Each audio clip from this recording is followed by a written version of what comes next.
공무원. 네, 공무원 많은 장점이 있지요. 네, 정규직 공무원 역시 그 인기가 굉장하긴 하는데, 그래도 우리가 흔히 일반적으로 말할 수 있는 행정직 공무원보다는 아무래도 경쟁률 같은 게 조금 떨어지게 됩니다. 왜냐하면 기술직이기 때문에 그 기술이라는 장벽이 있기 때문에 아무래도 공부를 하기보다는 그 전기에 관련된 과목도 시험도 쳐야 하고 하다 보니 진 경력이 있어요. 전기직 공무원인데 전기 일을 해요. 그럼 무슨 일을 할까? 여기 제가 적었다시피 시도총 산하 전기사업소, 도로사업소, 관계과, 환경과 굉장히 다양한 데서 일을 하죠. 도로과 같은 경우에 왜 필요하지? 도로사업소 같은데 도로 그냥 차만 잘 달리면 되지 않나? 근데 밤에 차가 달리려면은 뭐 물론 자동차의 전조등도 중요하지만 우리가 흔히 볼 수 있는 가로등 그리고 골목길에는 보안등 이런 것 같은 것을 유지보수를 해야 하기 때문에 당연히 도로과 같은 데서 필요하고요. 그리고 재난과 같은 데 갑자기 내가 사는 도시에 비가 많이 와서 홍수가 날 것 같아. 공무원들은 항상 이런 재난에 대해서는 정말 우리 군대 말로 5분 대기를 마냥 대기를 하고 있어야 되는데 정규직 공무원 같은 경우는 그런 위험한 지역 같은 데 미리 가서 전기를 차단하는 일까지 해야 되는 경우가 있기 때문에 재난과 같은 데서 하고 방금 말씀드렸다시피 전기시설 같은 거 점검하는 일 그런 것도 하고 기존 시설이라는 것은 뭐 새로울 게 없고 그냥 그 기계 같은 거 펌프 이런 거 관리하시는 분이 있고 그리고 우리가 공무원 하면 생각나는 것 대표적인 뭐 시청, 구청 이런 데가 있잖아요. 그런데도 건물이 크기 때문에 따로 전기실이 있는 경우가 많아요. 뭐 행정복지센터 같은 경우는 없는 경우가 많지만 일반적인 관공서 중에 학교 같이 이런 것도 크잖아요. 그러면은 그런 청산대 전기시설도 관리하고 그런 일을 합니다. 그래서 5급 공무원 같은 경우 없나요? 하는데 대한민국에 한 명 있다고 합니다. 그렇게 지금 이제 올라가서 5급 되신 분이 아니라 5급으로 서울시에서 예전에 딱 한 명 이렇게 5급을 뽑은 적이 있는데 그냥 7급, 9급으로 많이 뽑고요. 공무원이라고 하면은 뭐 공통과목이라 했으면 국어 당연히 보고 여기서 조금 달라진 게 7급 같은 경우 회로 이론, 전기기, 전기자기학, 물리학개발 물리학이라는 단어만 들어봐도 좀 어렵게 느껴지지 않으세요? 네, 그런 걸 공부를 해야 된다. 특히 이 회로 이론 같은 거는 비단 이게 공무원 7급뿐만이 아니라 여러분들이 전기 기능사를 공부를 하거나 기사, 산업기사를 공부할 때도 나오는 거기 때문에 되게 중요하고요. 전기기기, 아까 제가 말씀드렸다시피 모터, 발전기, 변압기 이런 거에 대한 전기 자기학 같은 경우도 기사 자격증 공부하시면 알게 되지만 이게 뭐 전기가 어떻게 생기느냐, 전기는 어떤 원리로 돌아가느냐 이런 거에 대해서 과거에 나왔던 이론 같은 것을 풀어가는 겁니다. 어렵기는 하지만 또 한번 공부를 해서 내 걸로 만들게 되면은 더 이상 뭐 발전하는 그런 학문이 아니기 때문에 제대로만 처음에 공부하시면 할만하고요.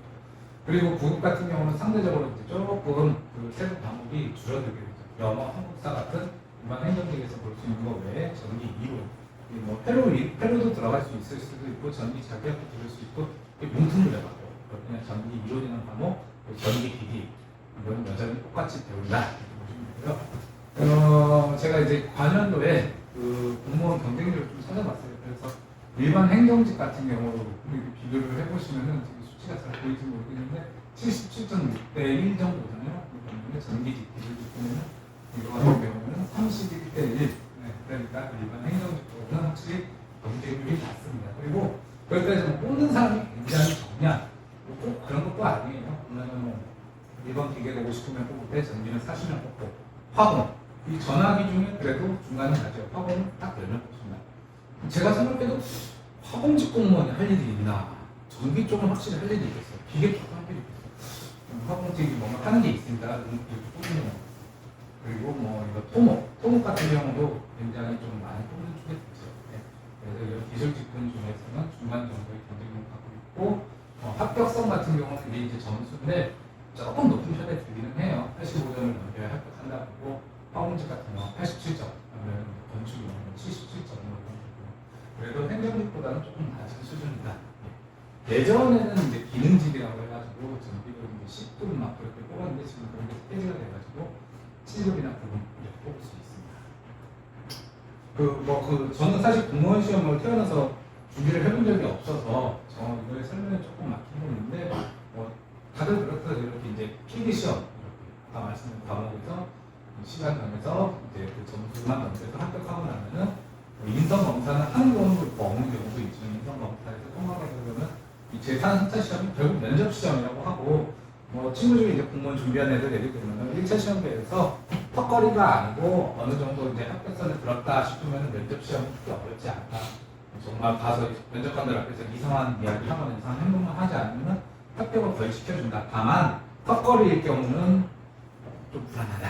이런 얘기를 말씀드렸습니다. 네, 그래서 이렇게 필기 시험과 면접 시험으로 있다는 점을 알게 되고, 그리고 지금 여기 이제 우리 기술학교가 소재하는 경기도 인구도 많지만은 정기직 공무원을 가장 많이 뽑는 지역이기도 합니다. 네. 하다못해 이제 서울시 같은 경우도 제가 이 표에는 없지만은 이 공무원을 얼마나 뽑나 봤을 때 20명밖에 안 뽑더라고요. 왜 그러냐면은 경기도는 계속 인구가 늘어나니까 거기에 맞게 행정 수요도 크게 늘어나니까 계속 공무원을 많이 뽑는 반면에 서울시는 이미 개발한 만큼 개발이 다 돼서 유지보수 위주의 일을 하다 보니 상대적으로 정년퇴직자 외에는 티오가 나오지가 않는 게 있습니다. 그래서 이 공무원 육체하더라도 가능성이 높은 경기도 쪽을 이렇게 지원하시는 게 좋지 않을까 하는 생각에 제가 이걸 가지고 왔습니다. 정기직 공무원 하는 일, 이거는 제가 이제 찍은 사진들인데요. 이거 딱 봐서는 뭔지 잘 모르시겠죠? 모르셔야지 여러분들이 이 자리에 있는 이유가 됩니다. 제가 이제 한 3년 정도 전에 경기도 성남시 그 상수도를 공급하는 펌프장에 그 모터 교체 공사가 낙찰이 돼가지고 그 공사에 간 적이 있어요.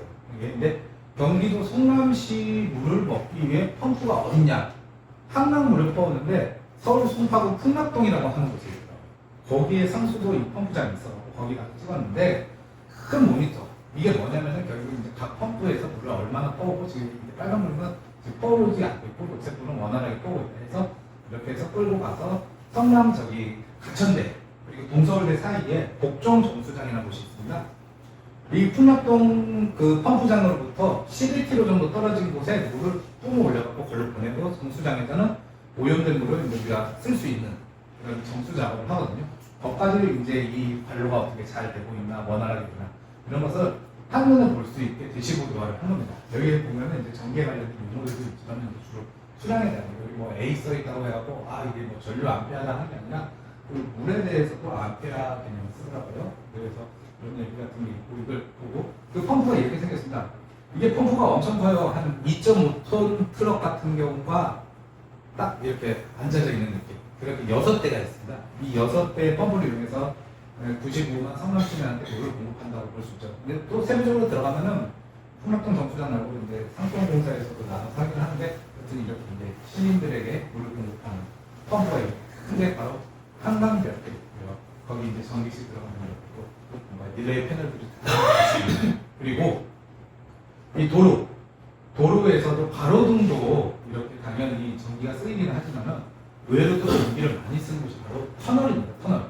옛날에는 터널에 그냥 이제 등만 들어오면 된다 해서 그렇게 막 전기를 많이 안 쓰는데 요즘 이제 고속도로 같은 데 터널 보시면 위에 큰 선풍기 날개 같은 거 보이시죠? 이제 터널 안에서 사고가 나면 그 연비 질식사가 많이 하기 때문에 이게 배기, 급기 이런 것을 위해서 큰 펌프가 들어가는데 그런 것들을 관리해야 되는 일이 있기 때문에 예전보다는 터널이 전기 수요가 많습니다. 그래서 이런 좀 유명한 터널이나 긴 터널 같은 경우 근처에는 이렇게 네모난 건물이 있는데 이 건물이 이제 터널 관리사무소거든요. 이곳에서도 이제 전기실이 있어가지고 방금 말씀드린 그 이 전동기, 공기 같은 거 빼주는 팬 돌리는 거 그런 것도 제어하고 당연히 가로등도 제어하고 터널 안에 터널들도 제어하고 이런 일을 하는데 뭐 이제 저도 경험을 해보지는 않았지만 카더라에 의하면 굉장히 이제 몸이 편하다고 합니다. 이곳에 들어갈 수 있으면 정기직 공무원으로서 터널 관리소 이런 데 가면은 사실 터널 안에서 사고가 나고 이런 게 대형 사고가 나긴 하지만 쉽게 일어나는 일이 아니잖아요. 그러다 보니까 상대적으로 좀 몸이 많이 편하다 이런 얘기가 있고요. 그리고 이건 이제 제가 경기도청 가서 찍었는데 이거 왜 이렇게 뭐 몇층 안에 이걸 왜 갖다 놨냐? 여기서 잘 보시면은 지하 4층에 보면은 문서고, 기계실, 전기실, 주차장이 있습니다. 전기실 여기도 전기였어요. 제가 알기로는 경기도청이 25층 건물인데 25층 건물 맨 아래층에 있다. 왜 전기실을 놨을까? 근데 이거는 일단 경기도청이 전기실을 싫어해서 맨 아래에 놓은 게 아니라 웬만한 큰 건물의 전기실은 거의 지하 주차장에 있는 지하실에 갖다 놔요. 왜 그렇게 할까요? 소음, 또 사고, 지하실에서 사우나는 더 완전히는 시장에 있으면 아이들이 건들 수 있고. 지상에 있으면 건들 수 있어. 안전. 또 그러면 아예 저 꼭대기 타갔다 놓죠. 옥상에. 관리하기는 엘리베이터 타고 가고. 그 무게가 상당히 나가는데. 무게. 다 많이 맞는 기우가 말이에요. 없고. 맞아요. 다 맞는 말이에요. 이게 건물에 전기실이 있다는 얘기는 변압기라고 하는 친구가 있어요. 변압기가 전기 설비 중에서는 정말 무거운 축이 있어요.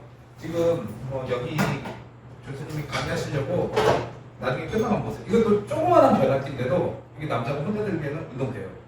근데 이런 조그만 것을 갖다 놓은 게 아니라 엄청나게 큰 변압기를 갖다 놓는데 변압기 무게가 어마어마하기 때문에 3층부에다 두면은 그만큼 건물 튼튼하게 되었고 건축비가 늘어나고 그러니까 아래다가 있는데 왜 하필이면 지하 1층으로 좋고 지하 4 이렇게 뭐 말 그대로 지하 2층이 되는데 왜 맨 아래냐 무게도 있지만은 보통 이런 큰 건물들은 지하 1층, 2층도 사람들이 쓰는 거 많아요. 백화점 지하 1층에 식품품도 유명하잖아요.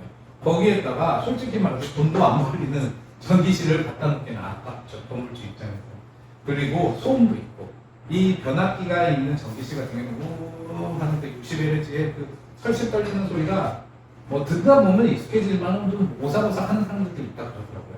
그래서 가장 깊숙이 넣어서 보통 건물 기초를 지을 때 그 더 층을 올리기 전에 크레인으로 그 무거운 변압기를 먼저 지하에 갖다 놓고 나서 올라가는 식이에요. 그렇게 합니다. 아파트 같은 경우는 각 동마다 이렇게 변압기 놨고 관리사무실 근처에 어딘가 지하에 또 변압기를 갖다 놓는데 마찬가지로 그런 이유로 맨 아래층에 갖다 놓습니다. 그래서 우리가 이제 전기와 관련된 일을 하는데 공사 일을 안 한다 싶으면은 뭐 누구 말로는 땅굴이라 그러더라고요. 이게 가능한 지하 쪽에서 근무하게 되는 경우 많고 옛날에 지어진 건물들은 이제 옥상에 이렇게 변압기를 갖다 놓는 경우가 많았어요. 근데 옥상에 갖다 놓으면 취약한 점이 많아요. 일단은 옥상에 있다는 건 비, 눈, 바람 이런 어떤 날씨의 영향을 많이 받는데 아시다시피 전기는 물과 상극이잖아요. 그러니까 유지 보수도 쉽지 않고 또 사람이 접촉할 수도 있어요. 요즘에는 옥상 같은 데에다가 뭐 이제 하늘 정원이다 뭐다 해서 꾸미는데 그 옆에다가 울타리 이렇게 쳐놓고 나서 전기 비용 22,900V 가까이 오지 마시오. 꼭 그런 사람들이 있어요. 아이씨 뭐 집까지 뭐가 무서워하고 강남으로 들어가다가 그 자리에서 영혼을 달리하고 뭐 그런 분도 있는데 그래서 요즘에는 안전 때문에 가능한 지하실. 옛날에는 그냥 옥상에다 놓는 게 말 그대로 편했거든요. 지하를 깊게 안 파는 건물도 있고 그러다 보니까 그렇게 된다는 점. 그래서 이런 큰 건물의 지하에도 전기실이 있는 경우가